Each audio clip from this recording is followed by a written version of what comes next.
Hi friends, idiyappam இப்போ தான் நீங்கள் ஃபஸ்ட் டைம் ட்ரை பண்ண போகிறீங்களா? அப்போ இந்த வீடியோ உங்களுக்கு தாங்க.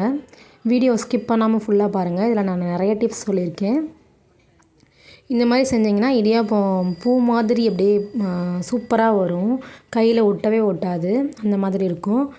ட்ரை பண்ணி பார்த்துட்டு எப்படி இருக்குன்னு சொல்லுங்கள். நீங்கள் இப்போ தான் நம்ம சேனலுக்கு ஃபஸ்ட் டைம் வரீங்கன்னா சேனலை சப்ஸ்கிரைப் பண்ணிவிட்டு வீடியோக்கு ஒரு லைக் பண்ணிக்கோங்க. அப்போ தான் நான் போடுற வீடியோஸ்லாம் அடிக்கடி உங்களுக்கு நோட்டிஃபிகேஷனாக வரும். நிறைய டிப்ஸ் நீங்கள் தெரிஞ்சுக்கலாம். இப்போ இடியாப்பத்துக்கு மாவு எப்படி பிசைகிறதுன்னு பார்க்கலாம் வாங்க. மாவு பிசைகிறதுக்கு சின்ன கிண்ணமாக எடுக்காமல் நல்லா பெரிய சைஸ் பாத்திரமாக எடுத்துக்கோங்க. அப்போ தான் நல்லா ஈஸியாக பிணைய முடியும். நான் பச்சரிசி மாவு வீட்டில் இல்லாதனால கடையில் தான் வாங்கியிருந்தேன். உங்களுக்கு தேவையான மாவு எடுத்துக்கோங்க. நான் 3/4 பாக்கெட் மாவு எடுத்திருந்தேன்.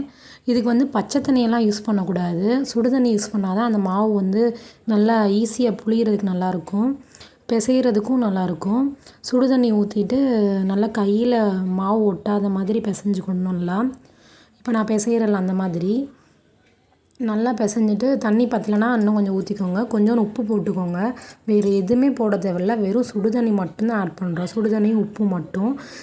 இப்போ நான் பிசைகிற மாதிரியே பிசைஞ்சிட்டு அந்த மாவு நம்ம கையில் ஒட்டாத அளவுக்கு பிசையணும். அப்போ தான் நல்லா வரும் இடியாப்பம் உதிரி உதிரியாக. நெக்ஸ்ட்டு அதை கொஞ்சம் 5 மினிட்ஸ் வச்சுக்கோங்க. அதுக்கடுத்து மாவை எடுத்து புளிய ஆரம்பிச்சிடலாம். புளிஞ்சிங்கன்னா ஈஸியாக வரும்.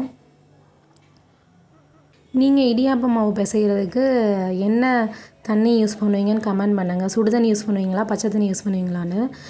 பச்சை தண்ணி யூஸ் பண்ணால் இனிமேல் யூஸ் பண்ணாதீங்க. அடுத்து அதை புழிஞ்சு எடுத்துக்கணும்.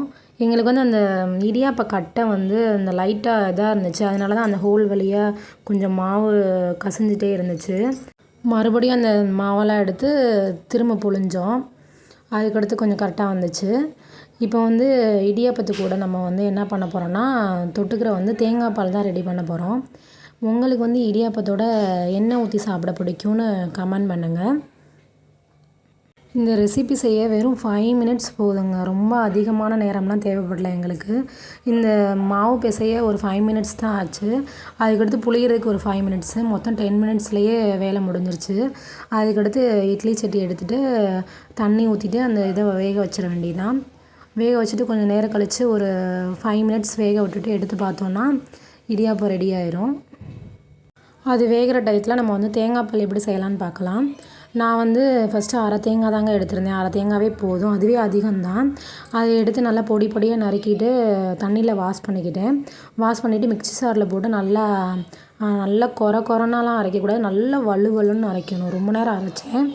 அரைச்சிட்டு அதை புழிஞ்சிட்டோன்னா தேங்காய் பால் ரெடி ஆயிரும். இந்த தேங்காயில் நிறைய ஜீனி போடுற மாதிரி இருந்துச்சு. எவ்வளோ ஜீனி போட்டாலும் அது ஜீனி எடுத்துக்கிறாத மாதிரியே இருந்துச்சு. என்னன்னு தெரியலை. உங்களுக்கு தெரிஞ்சால் கமெண்ட் பண்ணுங்கள். ஒரு வழியாக அரைச்சி அதை தேங்காய் பால் எடுத்தாச்சுங்க. டேஸ்டியான இடியாப்பம் ரெடி ஆயிடுச்சு. இது கூட தேங்காய் பால் தான் வச்சு சாப்பிட்டோம். செம்ம டேஸ்ட்டாக இருந்துச்சு. நீங்களும் ட்ரை பண்ணிவிட்டு எப்படி இருக்குன்னு கமெண்ட் பண்ணுங்கள்.